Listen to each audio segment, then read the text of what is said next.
దేవుని వాక్య ధ్యానంలోకి వెళదాం. యోహాను సువార్త 8వ అధ్యాయము 31, 32 వచనాలు చదువుకుందాం.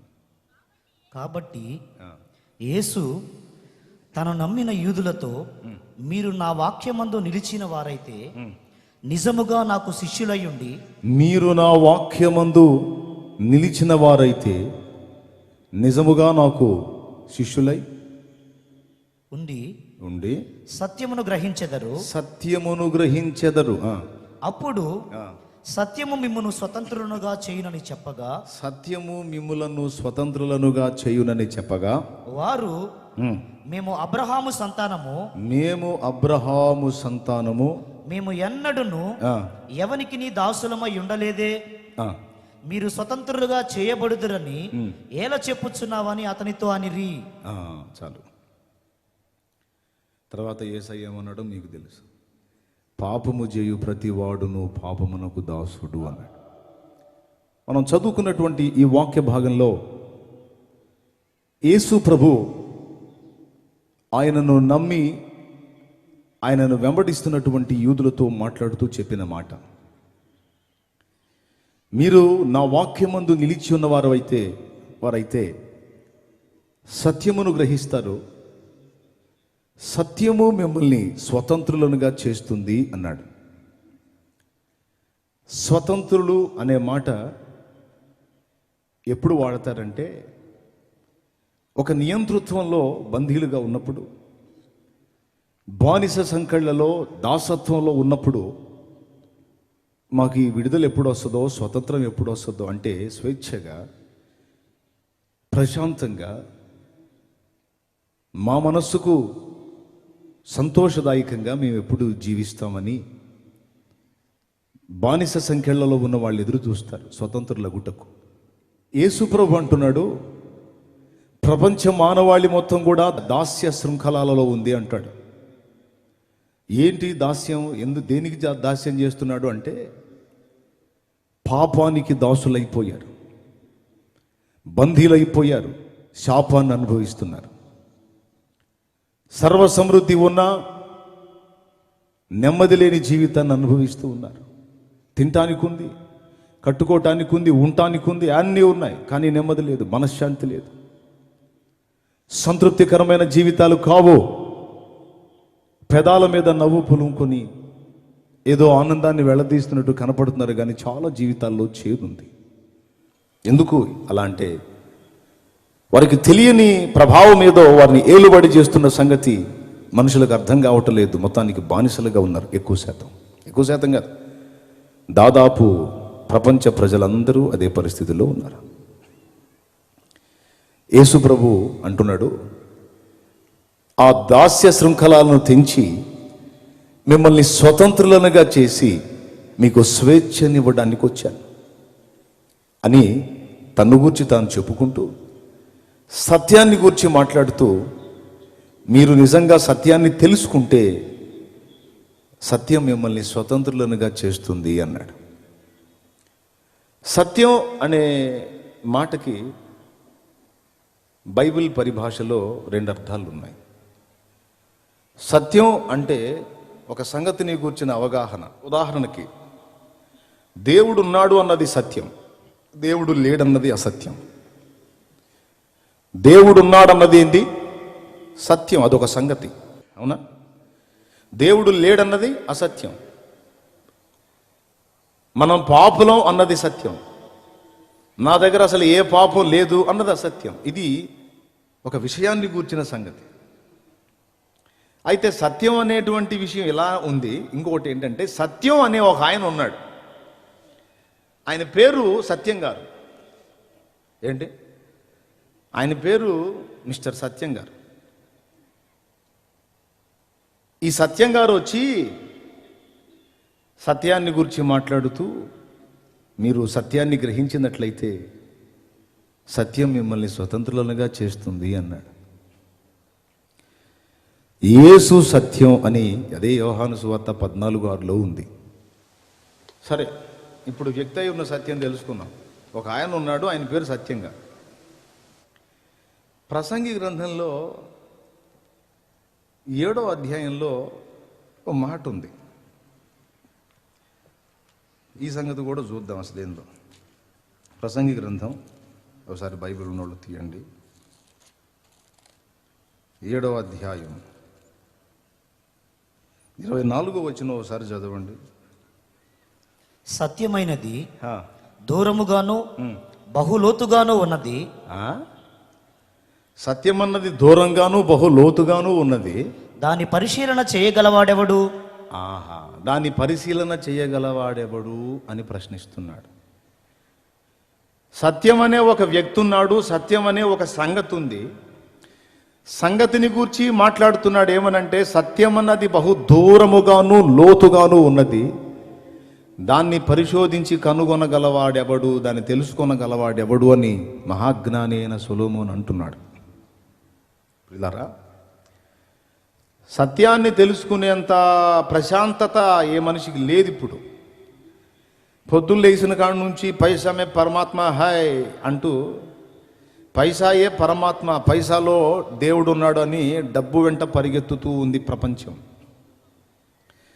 పొద్దున్న లేచిన దగ్గర నుంచి సాయంత్రం నిద్రపోయిన దాకా అదే గొడవ. ఒక్కొక్కడు రాత్రి నిద్రలో కూడా కలలు కంటుంటాడు. అందరి పరుగు ఎట్టుందంటే డబ్బు. డబ్బు అవసరం లేదా? డబ్బు అవసరమే. మనిషి బ్రతకటానికి, మనుగడ సాగటానికి డబ్బు అవసరమే, కానీ డబ్బే జీవిత పరమావధి కాకూడదు. కానీ ఏం చేద్దాం, అందరి పరిస్థితి అదే. ప్రశాంతంగా ఒక రోజులో 24 గంటలు దేవుడిస్తే, ఒక గంట సేపు దేవుడి గురించి ఆలోచించడానికి, అన్వేషించడానికి, ధ్యానించడానికి కేటాయిస్తాడేమో అంటే లేదు. పొద్దస్తమానం ఈ ధ్యాసే. ఎప్పుడు దేవుని గురించి ఆలోచిస్తున్నాడయ్యా అంటే ఆ కిడ్నీలు ఫెయిల్ అయినప్పుడు, ఆ లివర్ ఫెయిల్ అయినప్పుడు, ఆ హార్ట్ స్ట్రోక్ వచ్చినప్పుడు, ఫైనల్గా ఇక పోతావు కొద్ది రోజుల్లోనే డాక్టర్లు చెప్పినప్పుడు అప్పుడు కూడా కనపడుతున్నాడు దేవుడు. అన్ని బాగున్నంతసేపు లోకాన్ని ఎలా సంపాదిద్దాం, లోకాన్ని ఎలా అనుభవిద్దాం, ఎలా ఆస్వాదిద్దాం, ఈ పిచ్చిలోనే పరిగెత్తుతున్నాడు. అందుకే ఆయన చెప్పాడు, సత్యం అన్నది బహు దూరముగాను లోతుగాను ఉన్నది, దాన్ని పరిశోధించి కనుగొనగలవాడేవాడు. అంటే ఫస్ట్ ఏం చేయాలంటే, లోతుగా ఉంది అంటే తవ్వి తీయాలి. లోతులో ఉన్నదానికి అవసరమైతే దిగాలి. బావి ఉంది, బావి లోతుగా ఉంది, తాడేసుకొని దిగాలి అందులోకి. లేకపోతే అడుగును ఉంది, ఎక్కడో లోతులో ఉంది, తవ్వి తీసుకోవాలి. తవ్వాలంటే సమయం ఇవ్వాలి. కాబట్టి మీకు ఆ సమయం లేదు కాబట్టి దేవుడి దయ వల్ల నేను పనిగట్టుకొని ఆ సమయం ఏర్పరచుకొని, ఓ పక్క కష్టపడి నా భార్య బిడ్డల్ని పోషించుకుంటానే, మరో పక్క సత్యాన్వేషణ చేసి సత్యమై ఉన్న దేవుణ్ణి తెలుసుకున్నాను, ఆయనను గూర్చిన సత్యాన్ని తెలుసుకున్నాను. నేను స్వతంత్రుడనయ్యాను. ఇహమందు నెమ్మది, పరమందు నిత్య జీవం స్వతంత్రించుకున్నాను. ఆ సంగతి చెప్పాలనే తలపోస్తున్నాను. మొట్టమొదట అసలు ఇంతకీ సత్యం గారు ఎవరు, ఈయన ప్రత్యేకత ఏమిటి అనే సంగతి నేను పరిశోధించాను. ఒకసారి నేను విగ్రహారాధన జీవితంలో ఉన్నప్పుడు, లోకంలో పాపంలో బ్రతుకుతూ ఉన్నప్పుడు కూడా దైవాన్వేషణ ఉండేది నాకు. నేను ఆరాధిస్తున్నటువంటి దేవీ దేవతలందరినీ చాలా భక్తి శ్రద్ధలతో, నిష్ఠాగరిష్టతతో పూజించాను. మా తాతలు తండ్రులు అందరూ కూడా ఎక్కువ శాతం బ్రహ్మంగారు పూజ చేసేవాళ్ళు. మా నాన్న పేరు బ్రహ్మయ్య, మా తాత పేరు వీరయ్య. ఆయన పోయాక నేను వెంటనే పుట్టానని నాకు పెట్టారు ఆ పేరు. మా ముత్తాత పేరు రామయ్య, వాళ్ళ నాన్న పేరు రామదాసు. మా నాన్న, మా తాత, వాళ్ళ నాన్న, వాళ్ళ నాన్న, 4 తరాలు తెలుసుకున్నాను నేను. దేవునికి స్తోత్రం. అంటే నా పూర్వీకులు ఎవరిని ఆరాధించారు, ఎవరిని సేవించారు, అసలు ఎందులో నుంచి మేము ప్రయాణం చేశాం అనేది తెలుసుకున్నాను. మీకు ఒక ఫోటో చూపిస్తాను చూడండి. అది పుస్తకం. ఈ బ్రహ్మంగారి చరిత్ర నేను చదువుతున్నాను. అంతకుముందు అన్ని పూజలు, అన్నీ వెంకటేశ్వర స్వామి అని, రాముడని, కృష్ణుడని, శివుడని, విష్ణు అన్నీ చేశాము. ప్రత్యేకంగా ఈయన గురించి బాగా ఎక్కువ ఇష్టంతో భక్తి చేశాను. కానీ మనసులో అసమాధానం వెంటాడుతుంది, ఏదో వెలితి కనపడుతుంది. నేను ఫాలో అవుతున్నాను కానీ నేను ఫాలో అవుతున్నది సంపూర్ణ సత్యమేనా, వీళ్ళందరూ కూడా నిజంగా దైవములేనా, వీరు నాకు మోక్షాన్ని ప్రసాదిస్తారా, వీళ్ళని ఆశ్రయించడం ద్వారా నేను నెమ్మది పొందగలుగుతానా, చచ్చిన తర్వాత నిత్య జీవానికి వెళ్ళగలుగుతానా అనే ఆలోచన నాకుంది. ఎందుకంటే ప్రతి మనిషికి మరణం ముగింపు కాదు, మరణం తర్వాత మళ్ళా జీవితం ఉంది అని అన్ని మత గ్రంథాలు చెప్పాయి. ఖురాన్ గ్రంథం చెప్పింది, బైబిల్ గ్రంథం చెప్పింది, అలాగే హైందవ సాహిత్యం పురాణాలు కూడా చెప్పాయి. కాబట్టి మానవుడికి చావే ముగింపు కాదు, చచ్చిన తర్వాత మళ్ళా జీవితం ఉంది అని ఈ సాహిత్యాల్లో తెలుసుకొని బ్రతికితే మహాబ్రతికితే 70-80 బతుకుతాం, తర్వాత ఇటుకూడి చేస్తాం. బ్రతుకులో నెమ్మది లేదు, చచ్చినా కూడా నరకం ఉందంటున్నారు. మరి ఇప్పుడు పరిస్థితి ఏంటని చెప్పని బ్రతుకులో సమాధానం దొరుకుతుందా, అది అందని ద్రాక్ష పండేనా? పోనీ సరే బ్రతుకులో అశాంతి ఉన్నా చచ్చిన తర్వాత నా మోక్షానికి చేరతామా, నేను సరైన మార్గంలోనే ఉన్నానా అని న్యాయంగా ఆలోచించా. తప్ప రైటా? సహజంగా నా మతం గొప్ప అని కొద్ది కాలం ఆలోచించాను, కానీ తర్వాత నేను ఉన్నది రైటా రాంగ్ అనేది కూడా వెతుక్కున్నాను. సరే, బ్రహ్మంగారి పుస్తకం చదువుతూ ఉన్నాను. నేను హెడ్ ఆఫ్ ద డిపార్ట్మెంట్గా భావించినటువంటి వాళ్ళు సృష్టికర్త బ్రహ్మ, స్థితికర్త విష్ణు, లయకర్త శివుడు. సృష్టి స్థితి లయ కారకులు ముగ్గురు, వాళ్ళని త్రిమూర్తులు అంటారు. ఈ త్రిమూర్తులు పెద్ద దేవుళ్ళు, వీళ్ళకంటే మించిన వాళ్ళు ఎవరూ లేరు, వీళ్ళే టాప్ అనేది నా అభిప్రాయం. ఈ బ్రహ్మంగారి కాలజ్ఞానం చదువుతూ ఉంటే, ఇది ఈ జవంగుల నాగభూషణ్ దాస్ గారు రచించినటువంటి బ్రహ్మంగారి కాలజ్ఞానం అండి. చివరిలో ఒక ఫోటో చూశానండి. ఈ ఫోటో అదిగో మీకు చూపిస్తున్నాడు చూడండి. కలర్ ప్రింట్ వచ్చింది చూడండి. ఈ కలర్ ప్రింట్ని కొంచెం అబ్జర్వ్ చేయండి. మధ్యలో ఒక పెద్ద ఆయన కూర్చున్నాడు, పైన లార్డ్ విశ్వకర్మ అని ఉంది. ఒట్టి మాటలు చెప్పడం కాదు, ఏదన్నా ఆధారం చూపించాలి, అందుకని మొత్తం సమకూర్చి తీసుకొచ్చా మీకోసం. ఆ పేరు చదవండి, లార్డ్ విశ్వకర్మ అని ఉంది. ఈ మధ్యలో ఆయన ఉన్నాడు. నేను హెడ్ ఆఫ్ ద డిపార్ట్మెంట్ అనుకుంటున్న ముగ్గురు నమస్కరిస్తున్నారు ఆయనకి. ఆయన వాళ్లే కాదు, వాళ్ళ భార్యలు, ఇతర దేవతలు మొత్తం కలిసి ఆయనకు సాగిలు పడుతున్నారు, ఆయన్ని పూజిస్తున్నారు, ఆరాధిస్తున్నారు. ఒక పక్క శివుడు ఆయన ఆరాధిస్తున్నాడు, విష్ణు ఆరాధిస్తున్నాడు, బ్రహ్మ ఆరాధిస్తున్నాడు, దేవతలు ఆరాధిస్తున్నారు. ఇదిగో కింద సరస్వతి, లక్ష్మి, వీళ్ళు కూడా ఆరాధిస్తున్నారు. మొక్కించుకునేవాడు గొప్ప, మొక్కేవాడు గొప్ప అని ఆలోచించా. మీరు చెప్పండి, ఎవరు గొప్ప? ఎవరు గొప్ప? మొక్కించుకునేవాడే గొప్ప కదా. అదే సృష్టికర్త బ్రహ్మ అనుకున్నాను. బ్రహ్మ చతుర్ముఖ బ్రహ్మ వచ్చి ఆయనకి నమస్కారం చేస్తున్నాడు, ఈయనెవర్రా బాబు అని చెప్పని అనుకుంటే ఆయన గురించి లార్డ్ విశ్వకర్మ అని ఉంది. అప్పుడే చదవటం ఆ పేరు, అంతకుముందు ఆయన గురించి ఏం తెలియదు నాకు. వీళ్ళందరూ దేవతలంతా కలిసి ఆయనకు మొక్కుతున్నారంటే బహుశా ఇతడు పెద్ద దేవుడు అయి ఉంటాడు, ఇతను మెయిన్ అయి ఉంటాడు. ఇతని స్టోరీ నాకు ఎట్ట దొరికిద్దబ్బా అని చెప్పని ఆలోచన చేసుకుంటూ ఉన్నాను. అక్కడక్కడ విచారించాను, కానీ ఆయన చరిత్ర ఎక్కడ దొరకలేదు నాకు. ఓ రోజు చిలకలూరుపేట ఆర్యవైశ్య గ్రంథాలయంలో పురుగు మందుల షాపు పైన ఉంటుంది కదా గ్రంథాలయం, తెలుసుగా. ఆ గ్రంథాలయానికి వెళ్ళి దాశరథి రంగాచార్య గారు తెలుగులోకి అనువదించినటువంటి చతుర్వేద సంహిత తీసుకున్నాను. చతుర్వేద సంహిత తీసుకొని ఫస్ట్ ఋగ్వేద సంహిత తీసుకున్నాను. అదిగో పడింది చూడండి అక్కడ. ఋగ్వేద సంహిత మీరు కూడా దొరుకుతుంది మార్కెట్లో, 1800 ఏమో పెడితే మీకు కూడా దొరుకుతుంది. తెచ్చుకొని స్టడీ చేయొచ్చు ఇంట్రెస్ట్ ఉంటే. ఏమండి, రోజులు లెక్కేసుకుంటే మొత్తం కలిసి మనం 100 ఏళ్ళు బతికితే మనం బతికే రోజులన్నీ 36,500 రోజులు. మొత్తం కలిసి ఒక 50 ఏళ్ళు కూడా బతకం. ఏది 100 ఏళ్ళు బతికితే 36,500 రోజులు మనం బతుకుతుంది.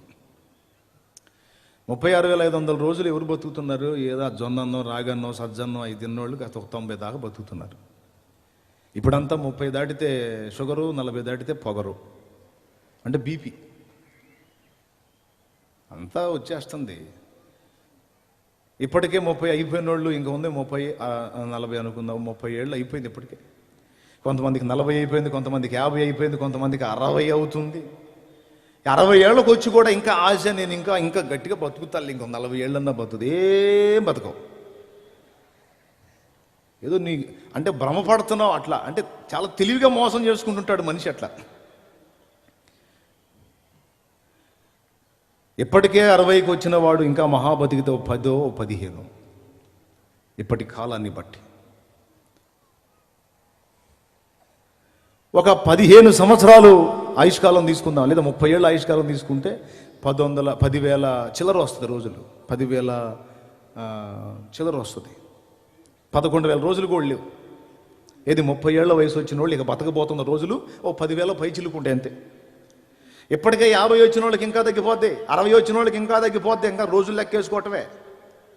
ఒరే ఏంద్ర మమ్మల్ని సావు సావు సావు గురించి చెప్పి బెదిరి పెడుతున్నావు అనుకోకండి, నేను వాస్తవం చెబుతున్నా, దడుచుకుంటే నా తప్పు కాదు అది, నేను నిజం చెబుతున్నా. ఎందుకంటే ఎక్కడైనా కళ్ళు తెరవండి బాబు, అంత రక్త మాంసాలే. ఏ చిన్న అవయవం తేడా పడినా ముసుగేయటమే, ముఖానికి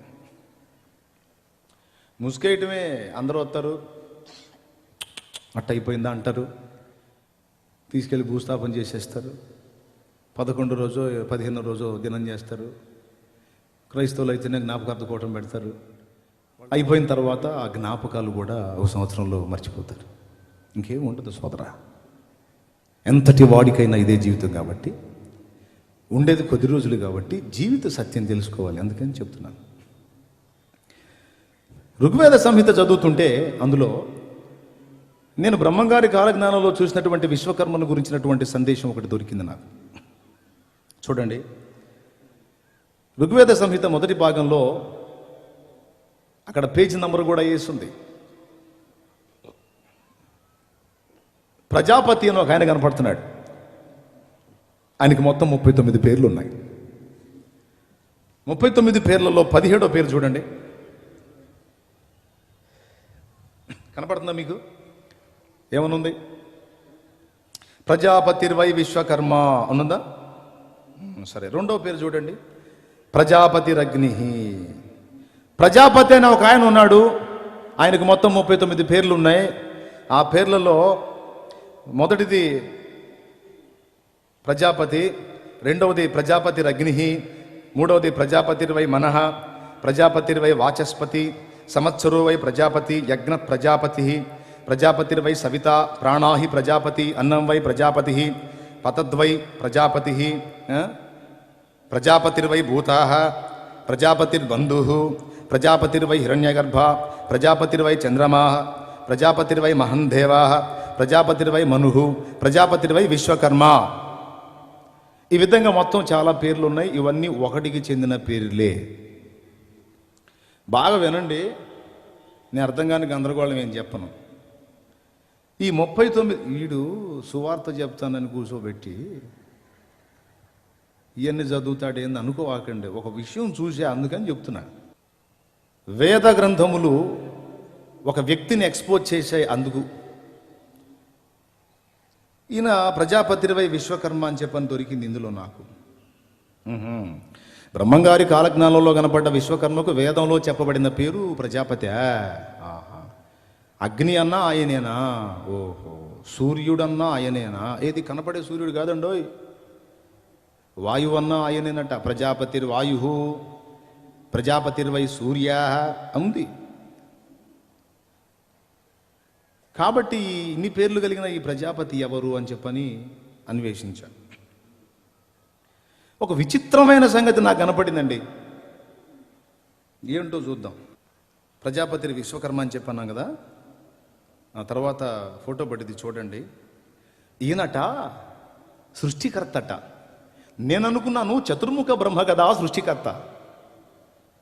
నాకు ఊహ తెలిసిన దగ్గర నుంచి మా తల్లిదండ్రులు చెప్పని, నేను చదువుకున్న దానిలో విన్నాయి. గురుర్ బ్రహ్మ గురుర్ విష్ణు గురుదేవో మహేశ్వర గురు సాక్షాత్ పరబ్రహ్మ తస్మై శ్రీ గురువే నమః అని అది చదవని. నాకు తెలిసి చతుర్ముఖ బ్రహ్మ సృష్టికర్త అనుకున్నాం, కానీ కాదట. ఈ ప్రజాపతే సమస్తమును సృజించినటువంటి సృష్టికర్తట. ఈయన విశ్వకర్మట, విశ్వ నిర్మాణకుడట. చూడండి, నేను పురాణాలు కాదండి వేదం చూపిస్తున్నా. కొంతమందికి వేదం అట్టెట్టుంటుందో కూడా తెలియదు. అదిగో వేదం, ఋగ్వేద సంహిత 2వ భాగం. మీకు కూడా దొరుకుతుంది, మార్కెట్లో తెచ్చుకొని చదువుకోవచ్చు. విశ్వకర్మ శరీరములను సృష్టించువాడు, అనుపమ ధీరుడు. అతడు తొలుత జలములను కల్పించినవాడు, తదుపరి జలముల యందు కదలాడు ద్యావా పృథువులను సృష్టించినవాడు. విశ్వకర్మ శరీరములను సృష్టించినవాడు, క్రియేటర్ అట. సరే, అయితే ఏందంట, ఇంకా ఏముంది ఆయన గురించి చూద్దాం. చూడండి, విశ్వకర్మ గురించి ఇంకొక మాట కూడా రాసుందండి 337వ పేజీలో. అతడు అజుడు, అంటే జన్మ లేనివాడు, జన్మరహితుడు. అతని నాభియందు బ్రహ్మాండము నిలిచినది, ఆ బ్రహ్మాండమునందు సకల ప్రాణులు ఉన్నవి. సకల భువనములను సృష్టించిన విశ్వకర్మను మీరెరుగరు. చూడండి, వేద ఋషులు ఘోషిస్తూ చెప్తున్నారు, సకల భువనములను సృజించినటువంటి విశ్వకర్మను మీరు ఎరుగరు, అది మీ బుద్ధికి అతనిని తెలుసుకుని శక్తి లేదన్నాడు. అజ్ఞానమును మంచు కప్పిన జనులు నానా కల్పనలు చేయుదురు, వారు ఇహభోగములకే యత్నింతురు, తాత్వికముగా ఆలోచించరు. ఏ కాడికి భూ సంబంధమైన తపనే కానీ సృష్టికర్తను గూర్చిన జ్ఞానం పొందుకొని ఆ మహానుభావుడున్నటువంటి మోక్ష పదానికి చేరదామన్న అన్వేషణే లేదని ఆది ఋషులు ఆనాడే గుర్తెరిగి మీరు తెలుసుకోలేరు ఆయన అన్నాడు. సరే, బాగుంది. ఇంతకీ ఈ ప్రజాపతి గురించి ఇంకేముందో చూద్దాం. ప్రజాపతి, విశ్వకర్మ, అగ్ని, ఈ పేర్లన్నీ ఒకటి అని చెప్పా కదా. ఈ ప్రజాపతి యొక్క పేర్లలో ఒక పేరు అగ్ని. సరే, అగ్ని గురించి తర్వాత ఆలోచిద్దాం. ఒక్కసారి 31వ అధ్యాయం చూద్దాం. చూడండి, అక్కడ శుక్ల యజుర్వేద సంహిత. దేవతలు యజ్ఞమును విస్తరింపజేసినప్పుడు ప్రజాపతి పురుషనే ఆలంభ్య పశువుగా బంధించినప్పుడు. ప్రజాపతి అనేవాడు సృష్టికర్త, అతడే విశ్వకర్మ, అతడే అగ్ని. ఈయన ఆలంభ్య పశువుగా బంధింపబడ్డాడట, ఇతడు యజ్ఞమయ్యాడట. ఇది విచిత్రమైన పాయింట్ అండి. మీకేమైనా అర్థమవుతుందని నేను చెప్పేది? ఎంతమందికి అర్థమవుతుందో కొంచెం చేతులు ఎత్తండి. ఏమైనా అర్థమవుతుందా? నిజంగా చెప్పండి, మనలో అన్నమాట. స్తోత్రం చెప్పండి ఒకసారి గట్టిగా. సరే, ప్రజాపతి ఆలంభ్య పశువుగా బంధించబడటం ఏమిటి? ఆయనతో దేవతలు యజ్ఞం చేయటం ఏమిటి? అసలు ఆయన పశువు అవ్వటం ఏమిటి అనేది ఒక డౌట్ నాకు. దేవతలందరేమో ఆయనకి మొక్కుతున్నారు, ఆయనేమో యజ్ఞ పశువై అందరి కొరకు యజ్ఞమయ్యాడని చెప్పని అందులో ఉంది. సరే, ఇంకొకటి చూద్దాం. ఈ ప్రజాపతి గారికి ఒక పేరు విశ్వకర్మ, మరో పేరు అగ్ని అన్నాను కదా. సరే, ఇప్పుడు అగ్నిని కూడా చూద్దాం. మొదటి నుంచి రా బాబు, చూస్తూ ఉండండి. నేను స్టోరీ చెప్తా తర్వాత, మీరు రిఫరెన్స్ రాసుకోండి అంతే. కొంతమంది వేదాలలో ఉన్న విషయాలు మీకెందుకు, మీ బైబిల్ ఏదో మీరు చెప్పుకోండి, మా వేదాలతో మీకెందుకు అంటే, సృష్టికర్త అయిన దేవుడు అన్యాయస్తుడు కాదు. ఆయనను గూర్చినటువంటి సందేశము, సత్యము అందరికీ కూడా అందుబాటులోకి తీసుకొని రావటానికి అన్ని మతాలలోనూ ఏదో ఒక విధంగా ఆయనను గూర్చిన సమాచారాన్ని పంపిణీ చేశాడు. దేవుడు అన్యాయస్తుడు కాడు. దేవుడు క్రైస్తవులకే దేవుడు కాదు. కొంతమంది స్వాతిశయ పూర్ణులైన క్రైస్తవ సోదరులు అంటున్నారు, నిజమైన దేవుడు మనకే దొరికాడు, ఇక మిగిలిన మత గ్రంథాలలో ఆయనను గూర్చిన సంగతి ఏం ఉండదని మాట్లాడుతున్నారు. ఏమండి, వేదాలలో యేసు అనే నామము లేదు, కానీ బైబిల్ గ్రంథములో యేసు చేసినటువంటి కార్యాలను జరిగించిన ఒక వ్యక్తి కనపడుతున్నాడు. యేసును పోలిన ఒకడు కనపడుతున్నాడు. అతని పేరు ప్రజాపతి అని ఉంది. అట్లయితే ప్రజాపతులు చాలామంది ఉన్నారు కదంటే, ఉన్నారు. దక్ష ప్రజాపతి ఉన్నాడు. బ్రహ్మల్లో కూడా చాలా బ్రహ్మలు ఉన్నారు. పులస్య బ్రహ్మ, విశ్వవసు బ్రహ్మ, రావణుడు కూడా బ్రహ్మే, రావణ బ్రహ్మ, మయ బ్రహ్మలు ఉన్నారు, చతుర్ముఖ బ్రహ్మ ఉన్నాడు. ఈ బ్రహ్మలందరికీ కూడా అతీతంగా పరబ్రహ్మ ఉన్నాడు. పరబ్రహ్మ, బ్రహ్మ అనే పదాన్ని పురుష అంటారు. పురుష అంటే బ్రహ్మ అని. ఈ బ్రహ్మ చతుర్ముఖ బ్రహ్మ కాదండి, వేరు ఈయన పరబ్రహ్మ, అందరికీ టాపులో ఉన్నవాడు. ఎలాంటివాడంటే దేవతలను, దేవదూతలను, మానవులను అందరినీ సృష్టించిన అస్సలు కథానాయకుడు ఈయన అగ్ని అన్నారు. అగ్ని అంటే పొయ్యిలో మనం ముట్టించే అగ్ని, గ్యాస్ స్టవ్ అగ్ని కాదు. అగ్ని అనగానే ముందు అందరికి కనపడేది ఏంటంటే గ్యాస్ స్టవ్ అగ్ని, అగ్గిపుల్ల వేసి ముట్టిస్తే భగభగమంటే అగ్ని అని. అగ్ని అనే పేరు కలిగిన వ్యక్తి.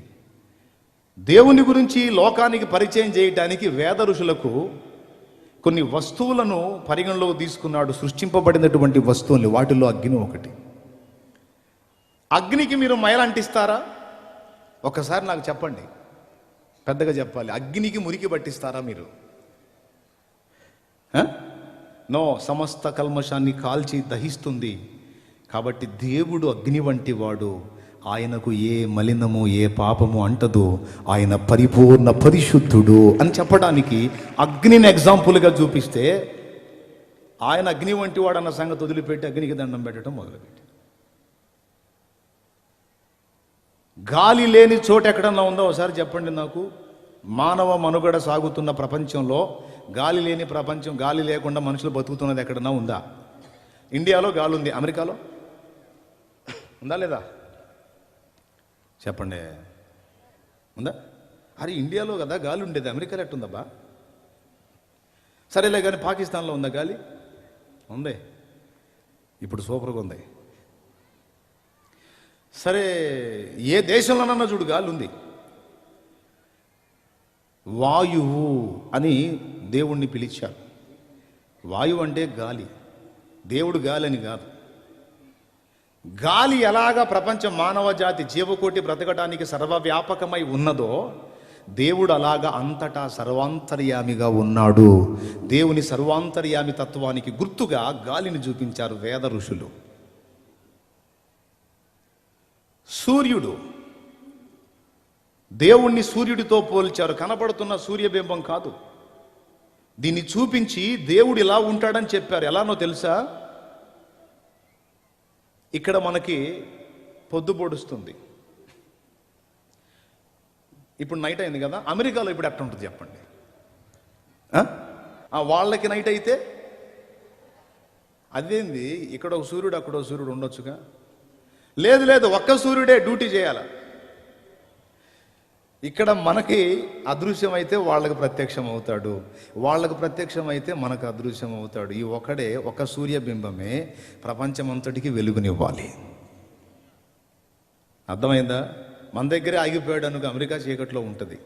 కాబట్టి లోకమంతటికి వెలుగునిచ్చున్నట్లుగా ఒక సూర్యుడు ఎలాగా ఉన్నాడో, సర్వ విశ్వానికి నీతి సూర్యుడు కూడా అలానే ఉన్నాడు దేవుడు అని చూపించడానికి వేద ఋషులు సూర్యుణ్ణి, అగ్నిని, వాయువుని పోల్చారు. అంతేగాని అగ్ని అనగానే పొయ్యిలో అగ్ని, వాయువు అనగానే మనకు వీచే గాలి, సూర్యుడు అనగానే కనపడుతున్న సూర్యబింబం అని చెప్పని, సూర్యుడు అని చెప్పని అన్నందుకు సూర్య నమస్కారం చేస్తున్నారు. పోనీ లేదన్నా మంచిది, హెల్త్కు మంచిది. సూర్యకిరణాలు మన చర్మం మీద పడితే కొన్ని మంచి పనులు జరుగుతాయి, హెల్త్కు మంచిది. సూర్యుడు ఎలాగ లోకమంతటికి ఒక్కడే వెలుగునిస్తున్నాడో, దేవుడు కూడా లోకమంతటికి వెలుగై ఉన్నాడు. మనుషుల కార్యాలు చక్కబెట్టుకోవటానికి, మన స్థితిగతులు చూసుకోవటానికి ఆ సూర్యబింబం వెలుగు లేకపోతే మనకంత అంధకారమే. కాబట్టి దేవుని నీతి సూర్య ప్రకాశం మనకు లేకపోతే మన బ్రతుకు మనకు అర్థం కాదు. అది చెప్పటానికి మహానుభావులకు వేరే పోలిక లేక సూర్యుని పోల్చారు.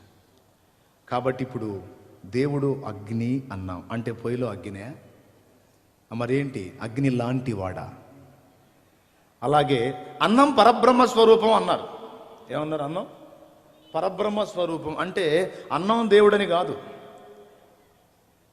ఈ అన్నం తింటే మనం ఎలా జీవిస్తున్నామో, శాశ్వతంగా మనం జీవించాలంటే ఆ పరబ్రహ్మాన్ని భుజించాలి అన్నాడు. పరబ్రహ్మాన్ని భుజించటమా? బ్రహ్మంగారి తత్వాల్లో కూడా ఉంది. పండు దేవదారి పండు, ఆ పండు దొరికిన వారికి పండగయుండు పండు దేవదారి పండు. పరబ్రహ్మ ఆహారం అవుతాడట, ఆయన్ని స్వీకరించినట్లయితే ఇక మనకు నిత్య జీవం అట. అన్నం పరబ్రహ్మ స్వరూపం అంటే ఈ అన్నం కాదు. ఈ అన్నం 2 రోజులు ఉంచితే పాచిపోద్ది, మనమే వాసన తట్టుకోలేము. కానీ ఈ అన్నం మనకి ఎలా దేహానికి జీవాన్ని ఇస్తుందో, మన ఆత్మకు శాశ్వత జీవం ఇచ్చేది దేవుడు. ఆయనే మనకు ఆహారమై వస్తాడు అన్నాడు. ఆహారం యేసు ప్రభు నేనే అన్నాడు. బైబిల్ గ్రంథంలో 84వ కీర్తన 11వ వచనం మీరు చదివితే, దేవుడైన యెహోవా సూర్యుడును కేడెమునై ఉన్నాడని ఉంది. బైబిల్ గ్రంథం అపోస్తల కార్యం 2వ అధ్యాయం 1వ వచనం చదివితే, పరిశుద్ధాత్మ వాయువు వలె బలముగా వీచు గాలి వంటి శబ్దం ఒకటి కలుగగా అనుంది. తర్వాత అక్కడ ప్రార్థన చేస్తున్న వాళ్ళందరి మీద ఆయన అగ్ని వలె, అగ్ని నాలుకలుగా విభాగింపబడి వారిలో ఒక్కొక్కరి మీద వ్రాలగా వారు పరిశుద్ధాత్మతో నిండిన వారై అన్య భాషలు మాట్లాడి దేవుని మహిమపరచిరి అని ఉంది. బైబిల్ గ్రంథంలో చెప్పబడుతున్నటువంటి యేసు కూడా, దేవుడు కూడా అగ్నితో పోల్చబడ్డాడు, గాలితో పోల్చబడ్డాడు, సూర్యునితో పోల్చబడ్డాడు. పోలిక ఉన్నాయా లేవా? వేదంలో నేను ఇప్పుడు చూపిస్తాను మీకు, ఒక్కసారి చూడండి. కొంపదీసి ఇది బైబిల్ అనుకునేరండో, బైబిల్ కాదు. ఫస్ట్ పేజీ చూపించున్నాను, 33వ అధ్యాయం. అసలు మన దేవతల సంఖ్య ఎంతో చెప్పాడు అక్కడ, చూడండి ఒక్కసారి. అదిగో 7వ పాయింట్లో ఉంది, అండర్లైన్ చేశాను చూడండి. 33,33,33,333 మంది దేవతలట. ఈ 33,33,33,333 మంది దేవతలు అగ్నినే అర్చింతురు అని ఉంది బైబిల్ వేదంలో. అగ్నినే అర్చింతురు అంటే ఆరాధిస్తారట. ఇందాక విశ్వకర్మను అందరు ఆరాధిస్తున్నారు చూడండి, అట్లాగే దేవతలంతా కలిసి అగ్నిని అర్చిస్తున్నారు అని ఉంది ఇందులో. అంటే అగ్నిని ఆరాధిస్తున్నారు. ఇంతకీ అగ్ని ఎవరో మళ్ళీ ఒక్కసారి చూద్దాం. పేజీ తిప్పండి జస్ట్ అంతే. పూర్వము అగ్నియే పశువై ఉండెను, దేవతలు అగ్ని పశువుతోనే యజ్ఞము చేసినారు. అగ్ని భూలోకమును జయించినాడు, అగ్నియే భూమికి అధిపతి అయినాడు. అగ్ని అని చెప్పి ఒక వ్యక్తిగా మాట్లాడుతున్నాడు. అతడు డూ వాడుతున్నాడు, పూలింగం. అంటే అతడు ఒక వ్యక్తి, అతని పేరు అగ్నిట. అతడు పశువు అయ్యాడట. దేవతలు అగ్ని పశువుతో యజ్ఞం చేశారట. యజ్ఞమైన అగ్ని అనే ఈ వ్యక్తి యజ్ఞమై మళ్ళా తిరిగి లేచి భూలోకమును జయించాడని రాసుంది అందులో. ఇప్పుడు ఒక్కసారి ఆలోచన చేయండి, ఆ కింద లైన్స్ కూడా మీరు చూసుకోవచ్చు. వాయువు పశువై ఉండెను, దేవతలు వాయు పశువుతో యజ్ఞము చేసినారు అని చెప్పని వాయువు గురించి మాట్లాడతాడు. చూడండి, నేను చెప్పే మాటలు అందులో ఉన్నాయో లేవో పక్క గమనించండి. వాయువు పశువై ఉండెను అంటే ఈ అగ్ని ఆయనే, వాయువు ఆయనే, సూర్యుడు. కింద కూడా చూడండి, 3వ అండర్లైన్, సూర్యుడు పశువై ఉండెను, దేవతలు సూర్య పశువుతో యజ్ఞం చేసినారు. ఇప్పుడు నా అసలు పాయింట్కి వస్తున్నా, జాగ్రత్తగా వినండి. అగ్ని పశువు కావటం ఏమిటి? అసలు దేవతలంతా అగ్నికి ఆరాధన చేయటం ఏమిటి? ఆ అగ్ని యజ్ఞంలో ఆహుతి కావటం ఏమిటి? అగ్ని తిరిగి లేవటం ఏమిటి? అగ్ని జయించటం ఏమిటి? నాకు అర్థమైంది. ఇక్కడ చెప్పిన అగ్ని, వాయువు, సూర్యుడు, ప్రజాపతి, విశ్వకర్మ వీళ్ళంతా కలిపి ఒకడే. ఇంతమంది కాదు, ఒకడే. ఆయనకి నీ పేర్లు అంటే మన వాళ్ళకి అర్థమైద్దో కాదని వేద ఋషులు ఎంత గొప్పోళ్ళో చూడండి, మహానుభావులు. వేదాలు బ్రహ్మ ముఖోద్దిష్టాలని చెప్పని ఒక పక్క పొగుడుతూనే వేదాలను పట్టించుకోరు మన సహోదరులు. సృష్టికర్త అనుగ్రహించినటువంటి గొప్ప వాక్కులు అని చెప్పని ఒక పక్క ప్రశంసిస్తూనే వాటిని చదవరు, పట్టించుకోరు. కానీ వేదం చదివితే సత్యం బహిర్గతం అయింది. వేదంలో చెప్పబడినటువంటి ఈ యజ్ఞ పురుషుడు ఎవరు అని అన్వేషించాం. ఈయన గురించి పురుష సూక్తంలో ఇలాగుందో ఒకసారి చూడండి. నేను చెప్పే అన్నీ కూడా ఎవిడెన్స్, ఒట్టి మాటలు చెప్పట్లా. పురుష సూక్తం అదిగో మీకు చూపిస్తాడు ఒకసారి. పురుష సూక్తం అంటే ఎట్లా ఉంటుందో చూడండి. ఇది ఋగ్వేదం 10వ మండలం 9వ సూక్తం పురుష సూక్తం అంటారు. ఇది టీకా తాత్పర్యం కూడా వచ్చింది, చిన్న పుస్తకం ప్రింట్ వేశారు, అదిగో అది. ఒకసారి పేజీ తిప్పితే, ఇది స్పీడ్ చేయాల, టైం తక్కువ ఉంది. భగవంతుని త్యాగ ఫలంగా, దాన్ని జూమ్ చేసి చూపించు. భగవంతుని త్యాగ ఫలంగా అనే మాట చదవండి దయచేసి, దగ్గరకు తీసుకున్నాను. ఈ ప్రపంచము జీవులు ఆవిర్భవించాయని పురుష సూక్తం చెబుతుంది. నాకు అర్థం కాదు, భగవంతుడు త్యాగం చేయటం ఏమిటి సృష్టి చేయాలంటే?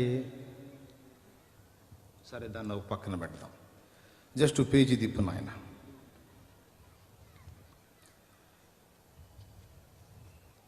చూడండి, సృష్టి సైతం ఇటువంటి మహాయజ్ఞం వల్లనే సంభవించింది. ఈ అక్షరాలు మీకు కనపడుతున్నాయా?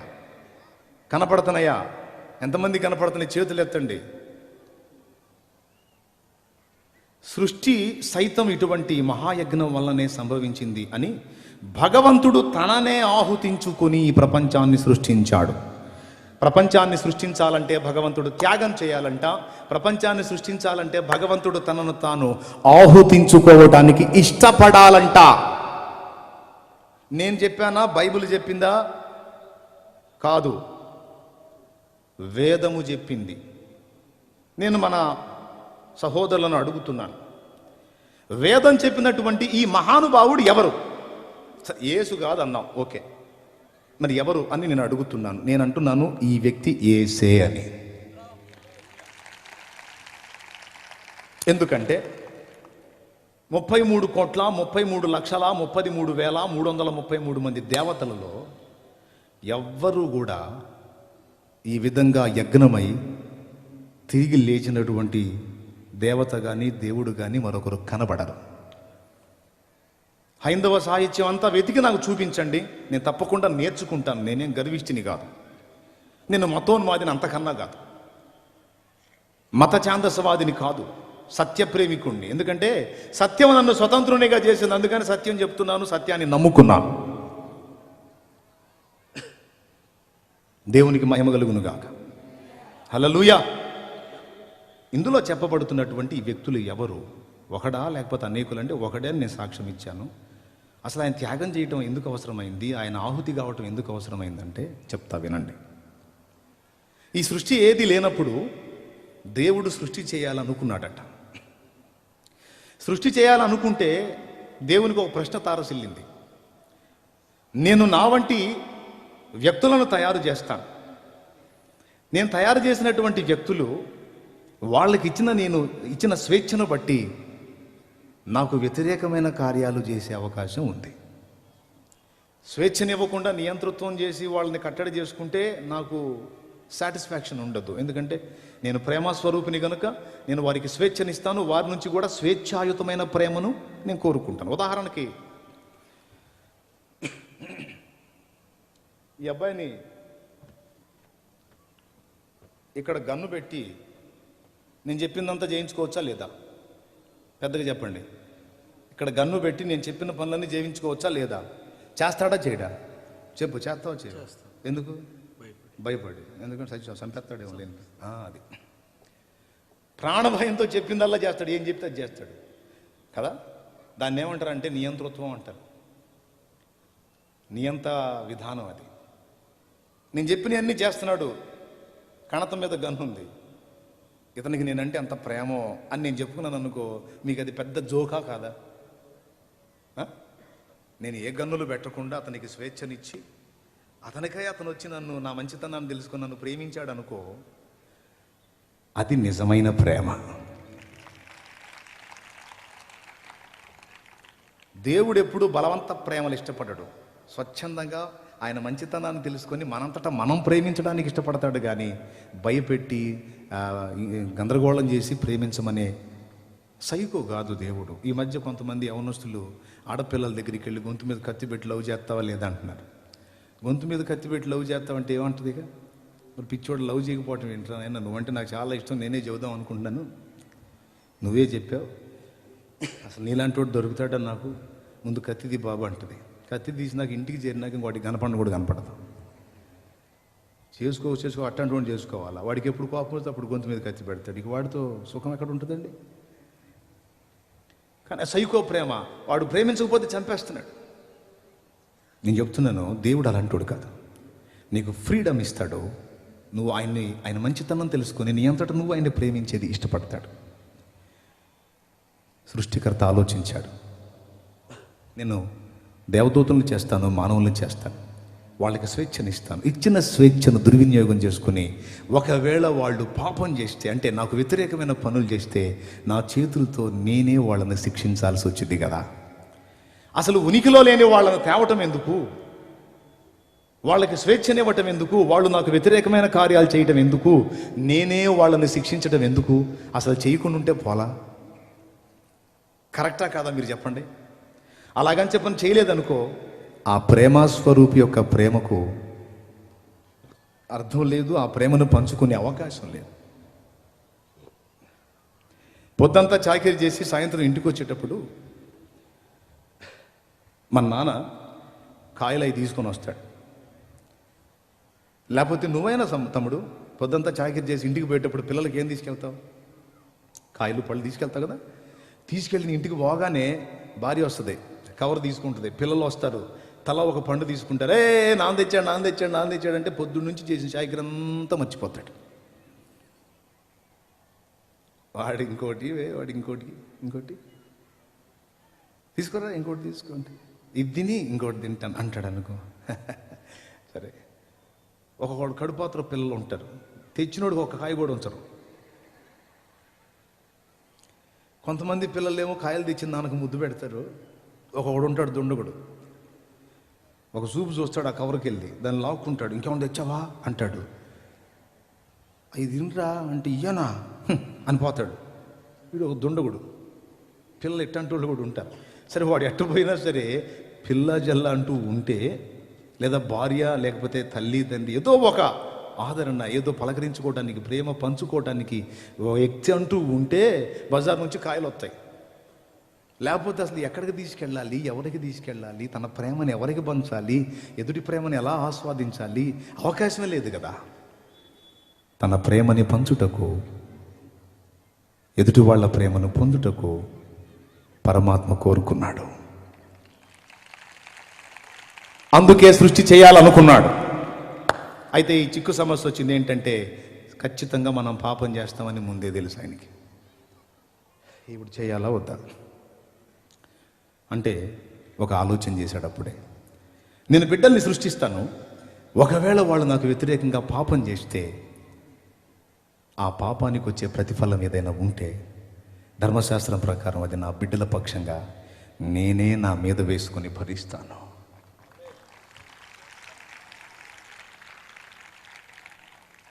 వారి పాప భారాన్ని, వారి పాపం కొరకు చెల్లించాల్సిన వేళను నేను చెల్లించుట ద్వారా నా ప్రేమ ఎట్టిదో వారు తెలుసుకుని స్వచ్ఛందంగా వాళ్ళంతటా వాళ్ళే పాపక్రియలు మానేసి నన్ను హత్తుకుంటారు. ఆ బిడ్డల్ని ఇదిగో నేను ఇప్పుడే చూసి ఉన్నాను అని జగత్తు పునాది వెయ్యబడక ముందే మనందరినీ చూశాడండి ఆయన.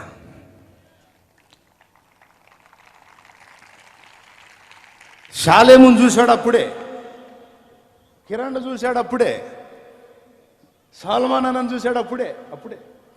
నేను ఇలాగ చేస్తే సాల్మాన్ రక్షించబడతాడు, దావీదు రక్షించబడతాడు, శామ్యూయల్ నన్ను ప్రేమిస్తాడు, డానియల్ నన్ను ప్రేమిస్తాడు, షాలోమ్ నన్ను ప్రేమిస్తాడు, మిఖాయల్ నన్ను ప్రేమిస్తాడు, శ్రీను నన్ను ప్రేమిస్తాడు, తిమోతి నన్ను ప్రేమిస్తాడు. వీళ్ళంతా నా ప్రేమను గుర్తెరిగి స్వచ్ఛందంగా తమంతట తామే నా వైపు తిరుగుతారు. నా త్యాగం వాళ్ళకు అర్థమయ్యి వాళ్ళు నా వైపు తిరగటం, ఇదిగో వాళ్ళను సృష్టింపక మునిపే వాళ్ళని నేను చూసి ఉన్నానని మనందరినీ చూసి మన కోసం చేశాడు ఇదంతా. ఇప్పుడు కొట్టు.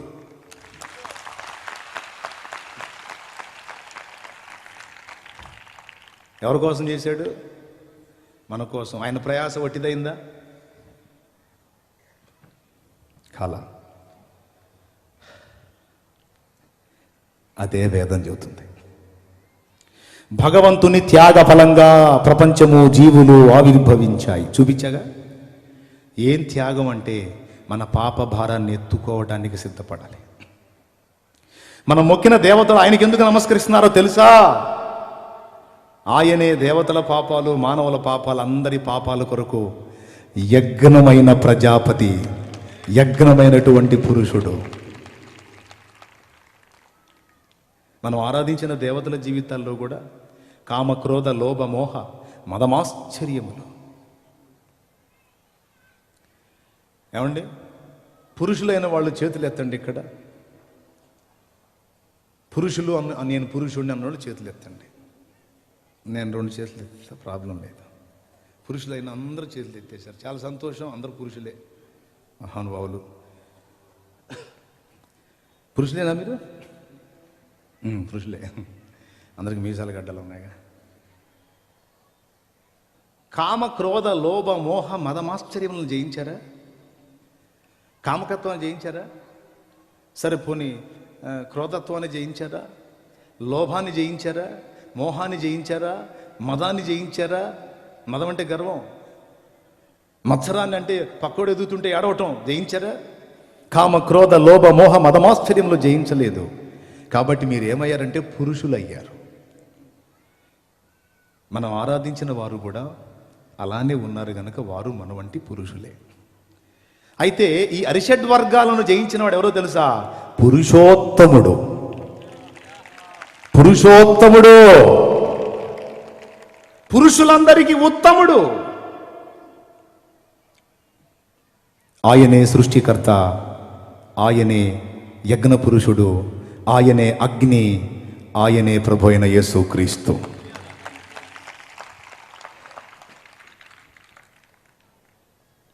ఒకవేళ నేను చెప్తుంది ఇది సత్యం కాదు అని ఎవరైనా హైందవ సోదరులు అంటే నేనేమనను. మరి ఇందులో చెప్పబడినటువంటి ఈ వ్యక్తి ఎవరో నాకు కొంచెం ఒక పుస్తకం రాసిస్తే నేను చదువుకొని నేను వాటిని పంచుతా. ఎవరికో తెలుసా? క్రైస్తవ సంఘానికి పంచుతా. దేవునికి స్తోత్రం. ఇది భవిష్య మహాపురాణం. ఇందులో యేసుక్రీస్తుని గురించి స్పష్టంగా రాసుంది. ఇప్పుడు దాకా వేద సాక్ష్యం చెప్పాను, ఇప్పుడు పురాణ సాక్ష్యం, భవిష్య పురాణం. అది భవిష్య పురాణం. పైన ఉంది చూడండి, పేరు భవిష్య మహాపురాణం అని. అందులో లోపల పేజీ చూడండి జాగ్రత్తగా.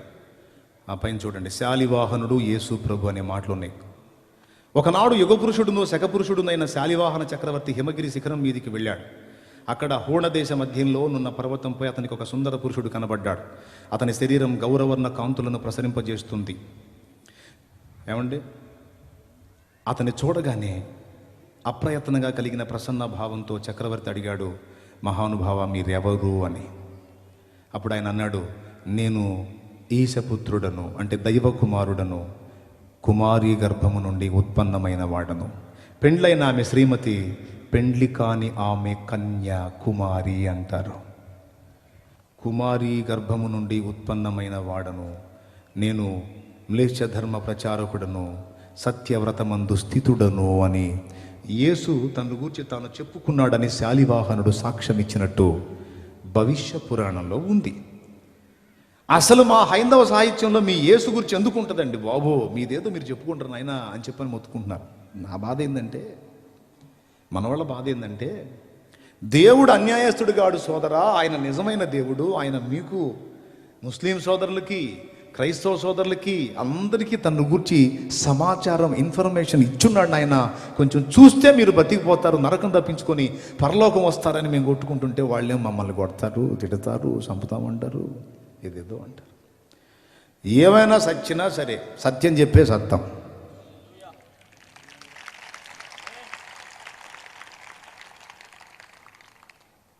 Praise the lord. సరే పక్కన పెడదాం. మహానుభావులు, ఇది ప్రాచీన భారతదేశ చరిత్ర. దామోదర ధర్మానంద కోశంబి గారు రాసినటువంటిది. ఇందులో పేజీ తిప్పితే మీకు చూపిస్తాడు. అందులో యజ్ఞంలో ఎక్కువగా పశువుల బలులను ఇచ్చేవారని కూడా ఆనాడు వేద ఋషులు అట్లా చేశారని చెప్పని చరిత్ర చెప్తుంది. ఇప్పటిదాకా నేను వేదము మరియు పురాణం యొక్క సాక్ష్యం చూపించాను. ఇప్పుడు మీకు యేసును గురించి మహానుభావులు ఏమని చెప్పారో చూపిస్తాను చూడండి. నా చేతిలో ఉన్నటువంటి ఇదిగో ఈ పుస్తకం ప్రబోధ రత్నాకరం, అక్కడ వేస్తాడు చూడండి. ఇప్పటిదాకా వేదం యొక్క రెఫరెన్స్లు ఇచ్చాను. సత్యాన్వేషణ ఉంటే రాసుకుంటారని అనుకున్నాను. చాలామంది సుతారం చూస్తున్నారని అర్థమైంది నాకు. దయచేసి కొంచెం రాసుకోవటానికి ట్రై చేయండి, రిఫరెన్స్ కోడ్ చేసుకోండి. చూడండి, ప్రబోధ రత్నాకరం, అదిగో స్వామి వివేకానంద గారి యొక్క ప్రబోధాలు అందులో ఉన్నాయి. ఆ మహానుభావుడు యేసుని గురించి ఏం సాక్ష్యం ఇచ్చాడో చూడండి. యేసు పరాయి మత దేవుడు, యేసు మన దేవుడు కాదు, మనదంతా వేరే మతం, మనది గొప్ప మతం అంటున్నారు కదా. ఆ సంగతి స్వామి వివేకానందుడికి తెలియదా? ఆయన అంటున్నాడు, ప్రబోధ రత్నాకరం మొదటి పేజీలోనే ఈ మాట రాస్తుంది చూడండి. ఆదిలో శబ్దం ఉండింది, అది దేవుని వద్ద నుండింది, అది శబ్దమే దేవుడు. కాబట్టి హైందవులు దీన్ని బ్రహ్మస్వరూపమని, మాయా అని చెబుతారు. చూడండి, బ్రహ్మాన్నో మనం తెలుసుకోలేము, పరమపితను మనం తెలుసుకోజాలము, పరమపుత్రుని మాత్రమే తెలుసుకోగలం. మానవ రూపంలోనే క్రైస్తు మూలంగా మాత్రమే బ్రహ్మాన్ని గాంచగలమని